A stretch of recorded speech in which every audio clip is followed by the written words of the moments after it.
కొంతమంది పనివారు 100 మీటర్ల పొడవు 50 మీటర్ల వెడల్పు, రైట్. కొంతమంది పనివారు 100 మీటర్ల పొడవు 50 మీటర్ల వెడల్పు 10 మీటర్ల లోతు కలిగిన కాలువను 10 రోజుల్లో త్రవ్వగలరు. అదే పనివారు 20 మీటర్ల వెడల్పు 15 మీటర్ల లోతు గల మరొక కాలువను 30 రోజులలో త్రవ్వితే ఆ కాలువ పొడవు ఎంత? సో పనివారి సంఖ్య ఫిక్స్డ్ ఉంది. ఇక్కడ అంటున్నారు పొడవు వెడల్పు లోతు ఇచ్చి రోజులు ఇచ్చారు. సో ఇప్పుడు మీరు గమనిస్తే పొడవు ఎన్ని మీటర్ల పొడవు? 100 మీటర్ల పొడవు. వెడల్పు ఎన్ని మీటర్ల వెడల్పు? 50 మీటర్ల వెడల్పు. లోతు 10 మీటర్లు. లోతు 10 మీటర్లు. కాలువను 10 రోజులలో 10 రోజులలో త్రవ్వగలరు.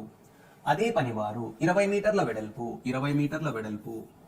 మరియు 15 మీటర్ల లోతు కలిగిన మరొక కాలువను 15 మీటర్ల లోతు గల మరొక కాలువను 30 రోజులలో త్రవ్వగలిగితే ఆ కాలువ పొడవు ఎంత? ఇది ఇంతకుముందు మనకు టైమ్ అండ్ వర్క్ లో MDHEW అలా ఇవ్వలేదు వాల్యూస్. కాబట్టి దీనికి ఖచ్చితంగా మనం అనులోమ విలోమానుపాతాల అనాలిసిస్ మీద కమాండ్ ఉంటేనే చేయగలం, లేకపోతే ఇది సాధ్యం కాదు. Let us go for analysis now.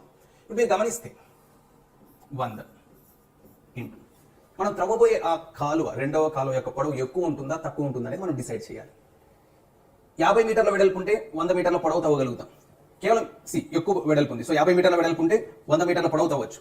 కేవలం నేను 20 మీటర్ల వెడల్పుతో తవ్వుకుంటూ పోయాను అనుకో, ఎక్కువ పొడవు తవ్వచ్చు కదా. కాబట్టి వెడల్పును తగ్గిస్తే ఎక్కువ పొడవు తవ్వే అవకాశం ఉంటుంది. సో కాబట్టి మోర్ దాన్ ఎగ్జిస్టింగ్, కాబట్టి 50/20. దానికంటే ఎక్కువ ఆన్సర్ రావాలి కాబట్టి 50/20. నెక్స్ట్ 10 మీటర్ల లోతుతో 10 మీటర్ల డెప్త్ తో తవ్వితే 100 మీటర్ల పొడవు తవ్వచ్చు. నేను ఇంకా ఎక్కువ డెప్త్ తవ్వినాను అనుకో, ఎక్కువ పొడవు తవ్వలేను. సో కాబట్టి ఎక్కువ డెప్త్ వెళ్ళామంటే ఎక్కువ పొడవు తవ్వలేమంటే తక్కువ పొడవు తవ్వగలం. సో కాబట్టి ఫ్రాక్షన్ లెస్ దాన్ 1 ఉండాలి. So less than 1, so it should be less than 1 అంటే 10/15 ఇంటూ డేస్. 10 రోజులలో 100 మీటర్ల పొడవు గల కాలువను తవ్వచ్చు. 30 రోజులైతే ఎక్కువ కాలువ తవ్వచ్చా తక్కువ కాలువ తవ్వచ్చు, అంటే ఎక్కువ పొడవు తవ్వచ్చా లేదా తక్కువ పొడవు తవ్వచ్చు అనేది నిర్ణయించాలి. 10 రోజుల్లో 100 మీటర్ల పొడవు తవ్వగలిగితే 30 రోజుల్లో ఎక్కువ పొడవు తవ్వగలిగే అవకాశం ఉంటుంది. కాబట్టి ఫ్రాక్షన్ ఏముండాలి? మోర్, అంటే 30/10. ఇప్పుడు క్యాన్సిలేషన్కి వెళ్ళండి. ఈ వే ఆఫ్ అనాలిసిస్ లేకుండా చైన్ రూల్లో మీకు పర్ఫెక్షన్ రావడం అన్నది అసాధ్యం. Please understand this, right? Let us go for calculation now. క్యాల్కులేషన్కి వెళ్తే ఇక్కడ 10 క్యాన్సిల్ అవుతాయి, రైట్? సో నెక్స్ట్ 10 తోటి 3 టైమ్స్, 10 తోటి 2 టైమ్స్, రైట్? నెక్స్ట్ 2 తోటి ఇది 50 టైమ్స్, 2తో 50 టైమ్స్.